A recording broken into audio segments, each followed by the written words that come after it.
So in this Wealthsimple Trade tutorial video, I'll be showing you guys how to buy fractional shares of copper here on Wealthsimple Trade. And if you guys are new to Wealthsimple, I'll just go ahead here and show you guys my referral code, which is also down below in the description of this video. If you guys sign up using this referral code, you guys get a bit of money. I get a bit of money as well. And you also get a chance to win in $1 million home. So a pretty cool thing there. But to buy fractional shares of copper, go to the bottom left, press on Surge, then go to the top and type in ticker symbol COPP.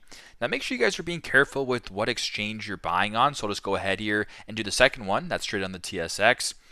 Now, once you guys are here, go to the bottom left, select your account. I'll just use non-registered as an example, and then press on buy in the bottom right. Now, to buy fractional shares, if I were to go ahead and buy and do one here, that's actually one share. It shows you how much one share costs. If you were to go ahead and press on the switch right here, so right in the middle, press on kind of the up arrow, down arrow part, and then switch to fractional shares. If you wanted to do $2, for example, it'll show you how much shares those are. And if you want to proceed, press on review. Now you guys are going to be purchasing this with a fractional buy, so if all looks good, go ahead and go to the bottom, press on Q order for me, or press on buy depending on the time of day you're looking to buy this, and then you guys can proceed that way with the transaction if you want. So very simple, very straightforward. That's how you guys can buy fractional shares of copper here on Wealthsimple Trade. Thanks again for watching, and I hope this video helps.